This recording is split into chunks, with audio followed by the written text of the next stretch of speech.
Hi, I'm Rakshit Mittal, and I'll be presenting our paper Samatulyata 2 Translation Validation of Loop Involved Code Optimizing Transformations using Petrinet based models of programs. Samatulyata means equivalence checking. It is a colloquial term from Sanskrit, presenting a general overview of our paper. Any source program will be translated to a target optimized code according to the hardware resources available by an automatic compiler or manually by hand calculations. It is difficult to validate the translation by a compiler because most compilers are not written without formal proofs, and validating a compiler is a tedious task. Instead, we can check for direct semantic equivalence or behavioral equivalence between the source and the target code to verify the translation, and that is what our equivalence checking tool does. So, what are these translations? Any program can be broken down into basic blocks, which are denoted by VBs in this figure, and conditional blocks, which are denoted by CB. In the case of duplicating down, when there is a code snippet S in BB0, in the translation, it is copied to both BB1 and BB2, such that in both the branches of CB0, the code snippet S is executed. So this is a semantic preserving translation. Similarly, in the case of duplicating up, if there is a merging basic block and which is BB3 in our example, and there is a code snippet S present in BB3. It is copied to both BB1 and BB2 such that in both cases the code snippet S is executed. This is also a semantic preserving translation. Boosting up and boosting down are nothing but dualities for duplicating down and duplicating up respectively, as can be inferred from the diagram. Also, there can be various useful moves, like as we have demonstrated here in this diagram, where the code moves across boundaries, across the block boundaries. Basically, equivalence checking techniques can be divided into three classes. The first being bisimulation based methods. The first method, this method was first proposed by Amir Noeli et al.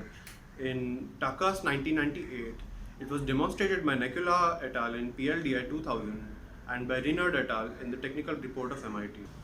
This bisimulation based method was modified by Kundu et al., which was basically used to handle loop shifting transformations. It was published in CAV 2008, and these bisimulation based methods were further enhanced by Victor Vafiadis et al. In their paper published in Popper 2015. This was a bisimulation based method which was applied on CDFG, which is control data flow graph based models of codes of programs, and using this they were able to validate the C11 compiler. Another class of equivalence checking techniques is the inductive inferencing methods, which was proposed by Matthias et al. In ASC 2014. This is also sound but not a complete method. Moving on to path-based equivalence checking methods, Karfa et al. Used this method to verify the translations carried out by the Spark compiler, where the control structure of the program is altered in TCAT 2012.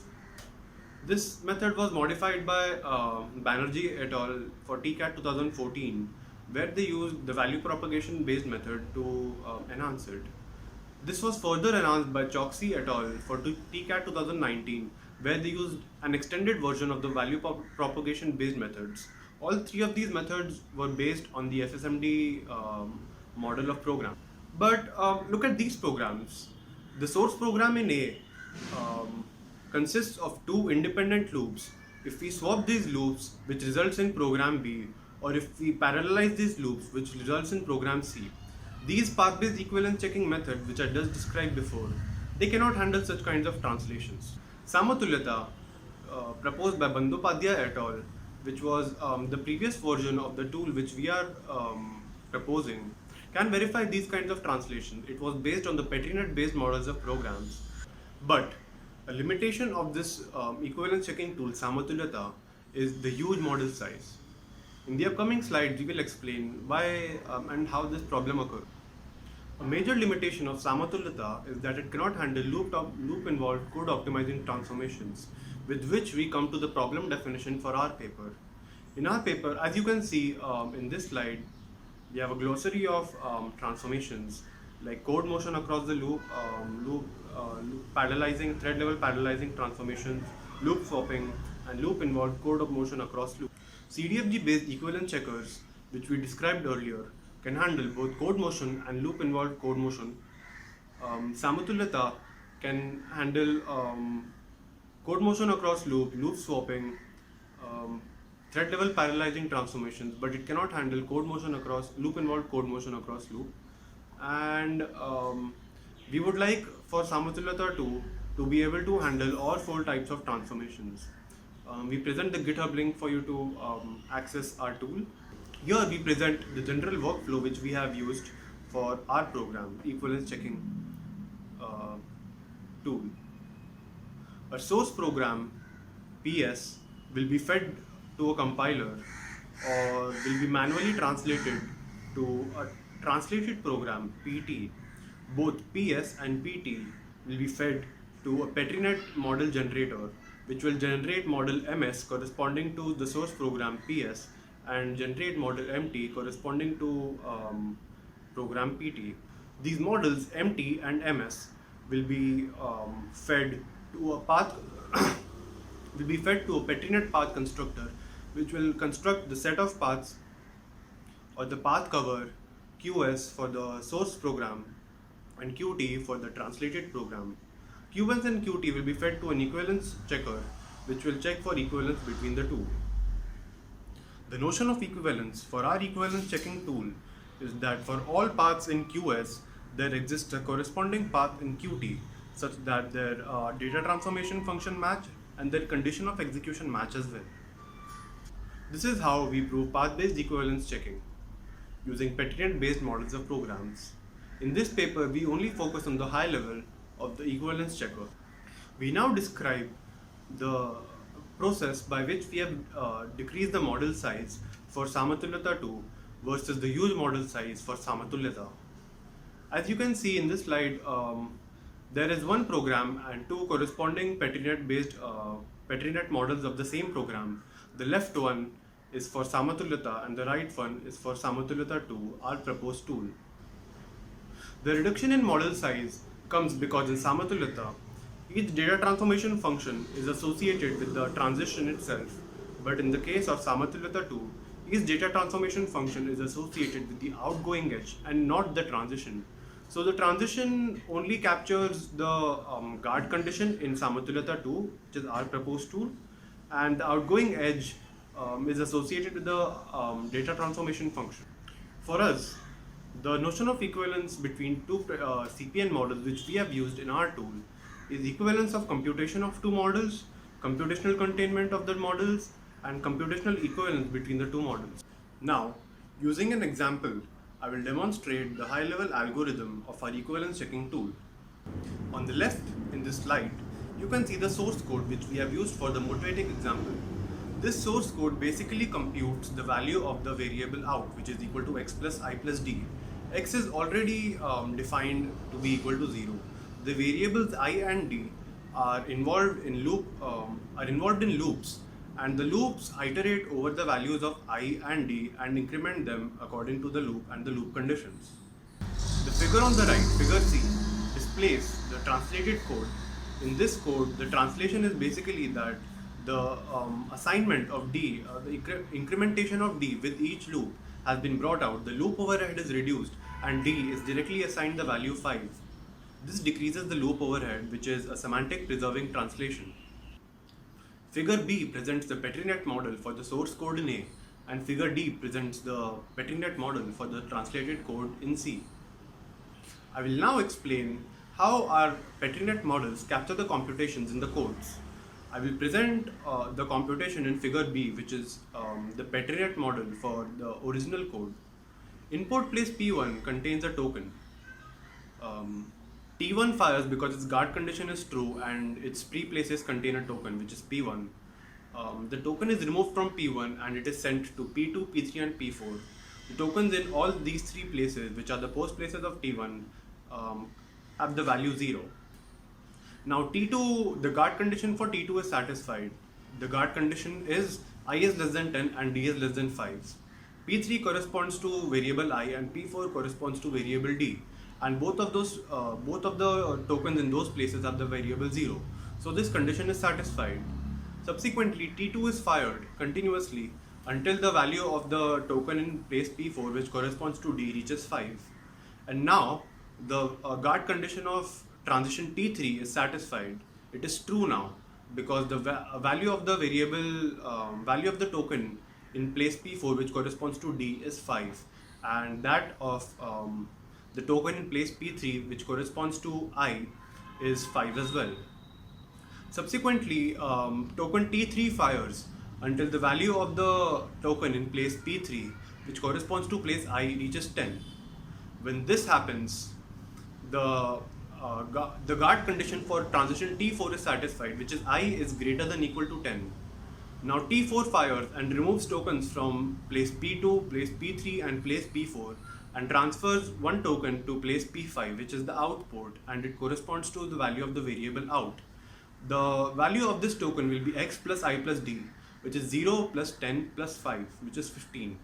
This is how the Petrinet model captures the computations for the source code. For the translated Petrinet model, the input place P-1 contains a token. T-1, the transition is fired because its guard condition is true, and tokens are moved to place P-2, P-3 and P-4 corresponding to I, X and D respectively. Now, the guard condition for transition T-2 is satisfied because its guard condition is I is less than 10, and right now the value of the token in place P-2, which corresponds to I, is equal to 0. This transition repeatedly fires and increments the value of the token in place P-2, which corresponds to I, until it reaches the value 10. At this point, the transition T-3 is enabled because its guard condition I is greater than equal to 10 is satisfied. So transition T-3 fires and removes tokens from place P-2, P-3 and P-4 and moves one token to P-5 with the value out is equal to x plus I plus d, which is again 10 plus 0 plus 10 plus 5, which is 15. And that is how this computation is captured in this Petrinet model. In a general program, we do not know how many times a loop will be executed. To represent the infinite number of computations and possibilities of the number of executions of the loops and various other blocks of the program, we unroll the loop and cut the loop using the concept of cut points. For our method, a cut point can either be an input, it can be an output, or it can be a place with a backward edge. In this slide, we present abstractions of the Petrinet models for the source and translated codes, which we described in the previous slide. In figure A, the cut points are P1, P3, P4 and P5. P1 because it is an input, P5 because it is an output, P3 and P4 because they contain or because they have backward edges. Similarly, in figure B, the cut points are P-1, P-5 and P-2. A path is characterized by the data transformation function and the guard condition associated with the transitions and the outgoing edges present in it. For example, in figure A, the path alpha1 corresponds to delta1 and delta8, and it also corresponds to the guard conditions of T4 and T1. Similarly, alpha2 contains the function delta2, alpha3 contains the function delta3, alpha4 contains delta4, alpha5 contains delta5, and alpha6 contains delta6 and alpha7 contains delta7. In figure B, we represent the paths by the terms beta. The path beta1 contains the functions theta2 parallel theta3 concatenated with theta5, and beta2 contains the function theta1, beta3 contains the function theta4. I will now explain how these paths or these concept of paths which we have utilized are able to successfully capture a computation. In a Petrinet, a computation is a sequence of transitions fired in the Petrinet model from input to output. In the case of figure A, which represents the original code or the Petrinet model of the original code, the computation is T1, then T2 executed n times, T3 executed m times, and then T4, which is finally executed. This can also be represented in terms of the delta functions associated with each transition. The delta function is nothing but the transition or the function associated with the outgoing edge from that transition. So T1 has outgoing edges corresponding to the functions delta 1, delta 2 and delta 3.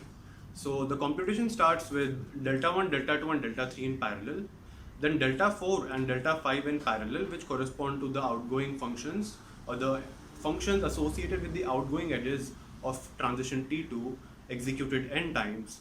Then we have delta 6 and delta 7 parallel m times, which correspond to the functions associated with the outgoing edges of transition T3, and finally delta 8. If you remember, delta 8 corresponds to out is equal to x plus I plus d.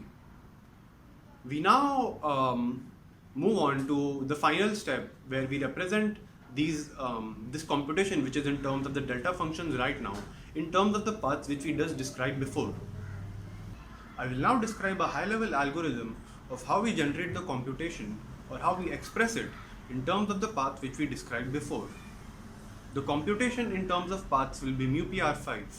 We will derive it from mu p5, which is the computation in terms of the parallelizable functions associated with the outgoing edges.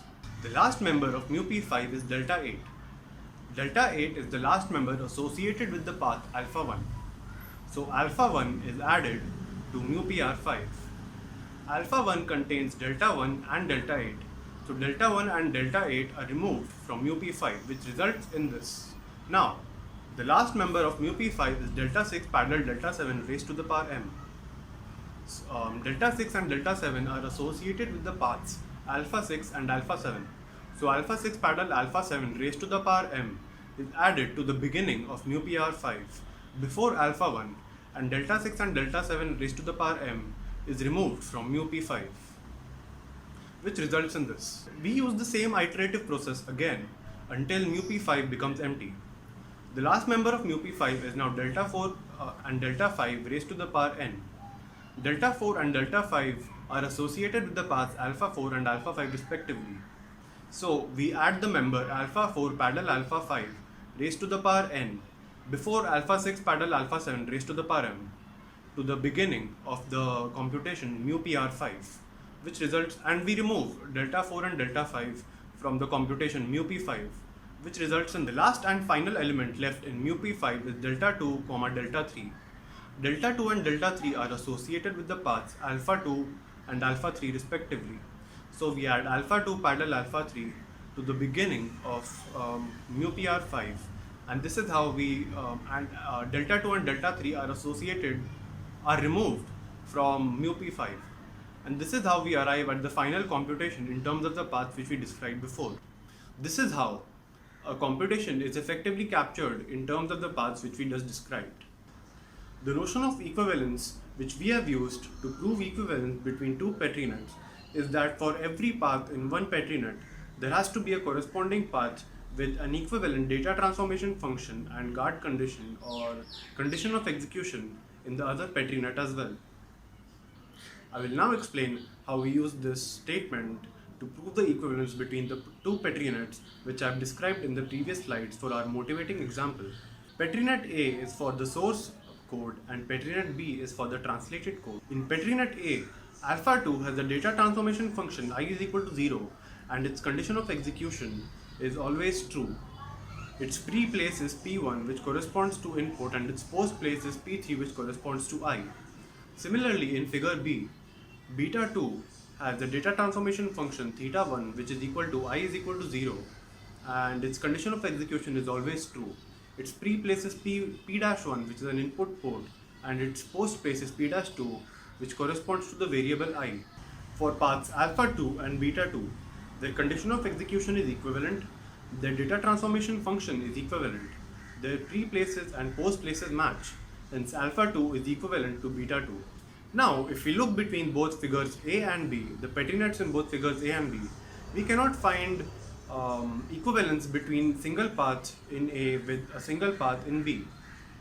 So what we do is, we now have to move on to concatenation of paths. We concatenate paths in figure A by parallelly concatenating the paths alpha 4 and alpha 6. Alpha 4 and alpha 6 both have the data transformation functions I++. The guard condition for alpha 4 is I is less than 10 and D is less than 5, and that for alpha 6 is I is less than 10 and D is greater than equal to 5. When this is parallelly concatenated, the data transformation condition or the condition of the execution for the path alpha 4 parallel alpha 6 is simply I is less than 10, and its data transformation function is I plus plus. If we look at figure B, which is the Petri net for the translated code, if we look at beta 3, the path beta 3, its condition of execution is I is less than 10 and its data transformation function is I plus plus. The pre-place and post-place for both the concatenated path alpha 4 parallel alpha 6 and beta 3 corresponds to the place I, which is P3 for figure A and P-2 for figure B. Hence, the concatenated path alpha 4 parallel alpha 6 and beta 3 are equivalent. Similarly, we concatenate the path alpha 3 with alpha 5 parallel alpha 7, this whole path parallelized with alpha 1. This path is equivalent to beta 1. Since each path in the Petri net model of figure A has an equivalent path in the Petri net model of figure B, according equivalent by their data transformation function and the condition of execution. Hence, they are equivalent. We now present the results which we have obtained by our tool. We compare the tool with Samatulyata and the CDFG based equivalence checker. The architecture which we have used to generate these results is that the source code is fed to an automatic compiler, or using hand constructed translations, we obtain the translated code. This translated code and the source programs are fed into both the Samatulyata model constructor and the Samatulyata 2 model constructor, and they are further fed into the Samatulyata equivalence checker and the proposed equivalence checker, which is Samatulyata 2. The outputs, yes or no, are compared for each of them, and we compare the model sizes and also the equivalence checking properties or capabilities for different translations using this architecture. As we can see in the figure presented in the slide, the model size for Samatulyata 2, which is our proposed equivalence checker, is greatly reduced compared to the model size of Samatulyata, the previous equivalence checker. This is, as explained before, because we associate the data transformation functions with the outgoing edges and not the transitions. So coming to our future work, loop shifting as demonstrated in this slide, this is a transformation which cannot be handled by Samatulyata 2, which is our proposed equivalence checker. This is because of certain loop invariants associated with such codes and such translations. One way in which we can handle such translations as loop swapping and software pipelining is that we can have the source program and the translated programs generate the CPN models for them, and then generate the static single assignment models respectively for both of them, and then comparing equivalence between the two. This can help us capture, formalize and validate such translations as loop swapping and software pipelining transformations. This is something which we will be looking at for the next iteration of our tool Samatulyata 3. Thank you. Hope to see you at the conference.